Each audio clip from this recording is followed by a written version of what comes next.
Chapter 3, The Meeting. Hanyu's POV. Hanyu's stomach leapt and squeezed until it seemed to be spinning inside of him. It was impossible to tell how much came from the unfamiliar swaying of the ship beneath him and how much came from his own shredded nerves. He couldn't help feeling a little guilty. It should have been a sow here, chosen for the highest honor a human could receive. He didn't just feel bad for a sow, but for Lord Antony, too. The god ought to have had a sow, lovely, accomplished, perfect a sow. Instead he had Hanyu. Why would Lord Antony have made such a strange decision? Hanyu knew he was lucky. Of course he did. To be chosen for personal service by a lord among the gods was an honor beyond anything he'd ever dared to dream, and he shouldn't question his good fortune. Every time he thought of that smoothly accented voice, the thrillingly casual command, "that one," knowing that it had meant him, that he had been the chosen one, he felt tight and trembly all over, and utterly determined to do well. He would hate to disappoint his god. Shit, that was probably blasphemy, wasn't it? He knew he didn't own Lord Antony. It was the other way around. Esau would still have scolded him for it. The time stretched, and Hanyu couldn't resist the temptation to sit back on his heels and examine his surroundings. The room was hard to see as a ship's cabin, despite the constant slight rocking. It seemed far too permanently settled for that. Certainly everything was very firmly fixed to its place, probably to keep it steady during storms. The bright paintings and tapestries on every wall were fastened along each edge with dozens of little gold tacks, and the gleaming gold sconces on the wall looked solid enough that Hanyu felt he could have swung on them. From where he knelt, he could see that the legs of the sofa were firmly bolted to the floor as well. Somehow, the effects of the room were much more understated than the temple back home, though each individual item was obviously much finer than anything the temple could boast. Over his shoulder, so that he had to twist to get a decent look, there was a finely carved door. It was open just a crack, and through it Hanyu could see a large shape. Perhaps a bed? Was that Lord Antony's bedchamber? The sconces weren't lit, so it was hard to see clearly. Beyond the bed, something else. Perhaps a bookshelf? Hanyu was still twisting on his knees, straining for a better look, when the cabin door pushed open. The hinges didn't even creak. If he hadn't caught the movement out of the corner of his eye, he wouldn't have even noticed the god's arrival. Hanyu's stomach imploded, and he dropped back into his formal bow so hastily that when his forehead hit the floor, it was with an audible thud.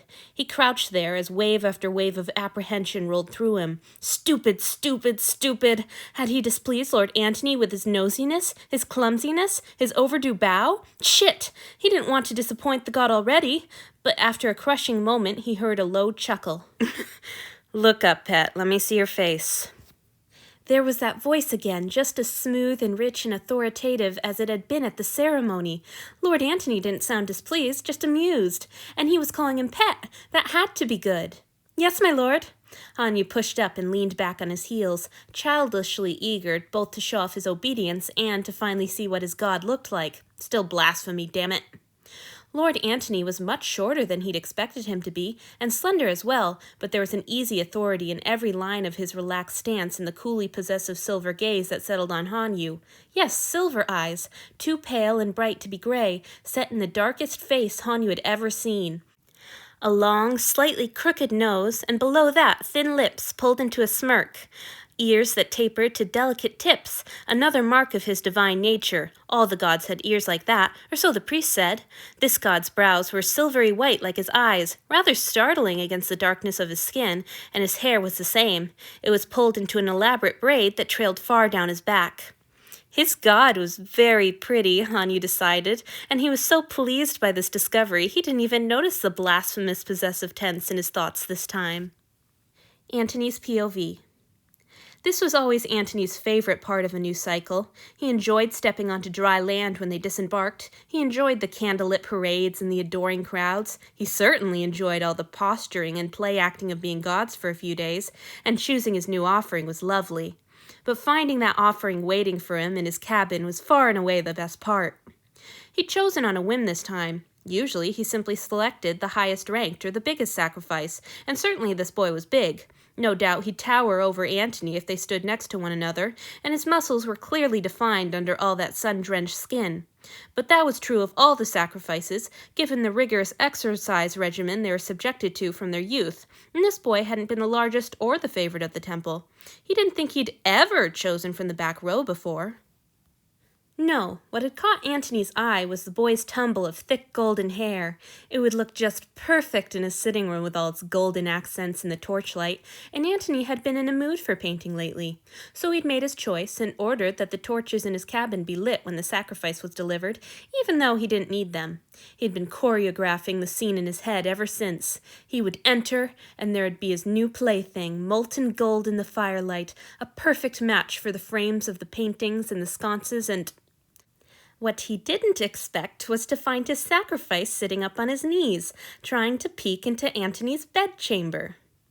For an instant, Antony wavered on the edge of anger. This was not what he had been envisioning, and if the sacrifice was a snoop, that could get irritating quickly.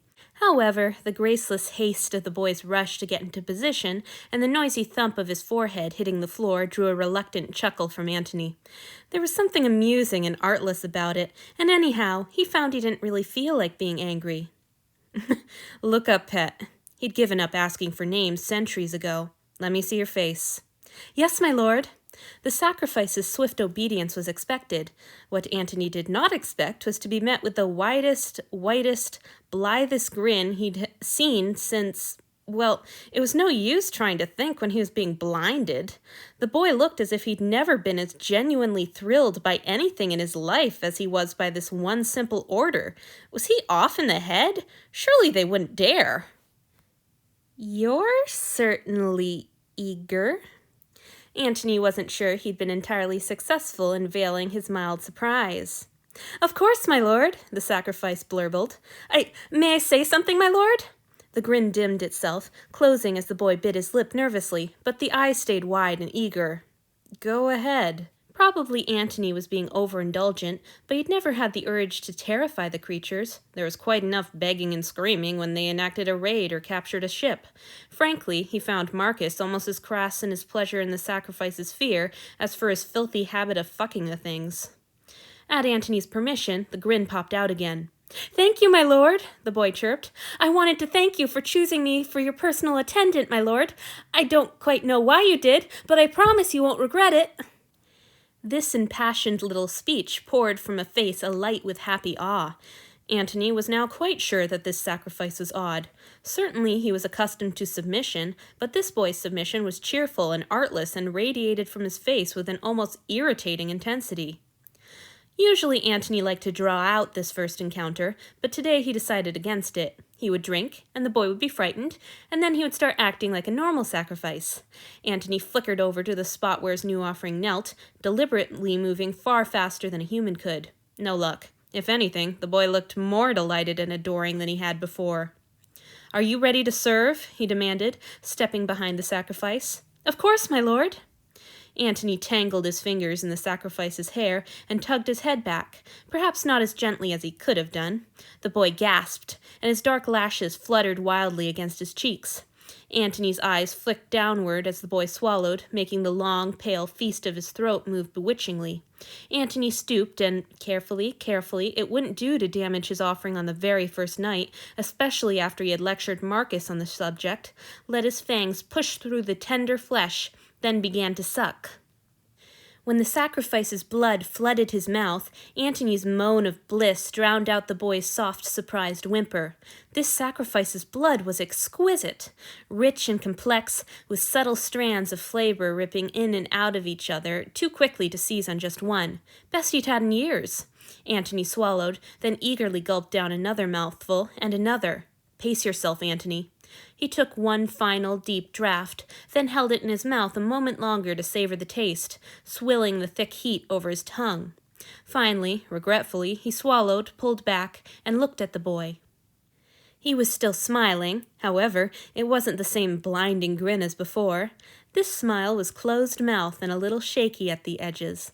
Satisfaction pooled in Antony's stomach, almost as warm as his wonderful meal. Good. His new sacrifice was properly intimidated at last. Then the boy's eyes popped open. He met Antony's gaze, and the grin was back, completely undimmed. Thank you, my lord, he said cheerfully. Was that good? Did I do all right? What can I do next?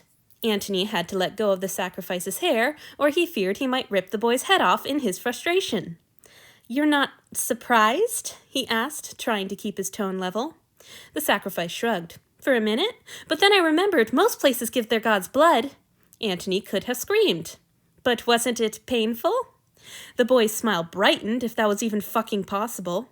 I don't mind, my lord. It's not so bad, he said reassuringly. Thank you so much for your concern. You're very kind, my lord.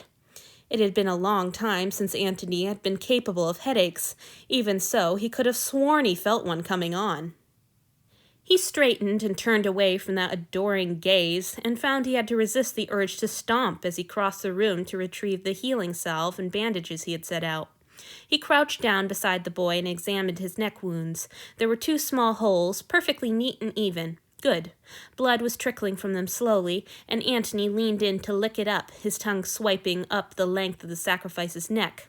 He studiously ignored the soft, pleased moan that rumbled through that throat and applied the salve, then bounded up to keep any more precious drops from escaping. I'm going to be biting you again, he said sternly, pulling back to meet the boy's eyes.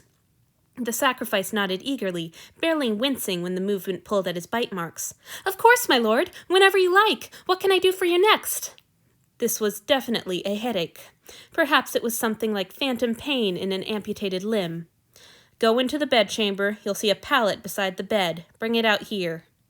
He wasn't going to swap this boy out for one of the others, not with the way his blood tasted, but he'd be damned if he was going to try to sleep with that much good cheer next to his bed. It would probably give him daymares.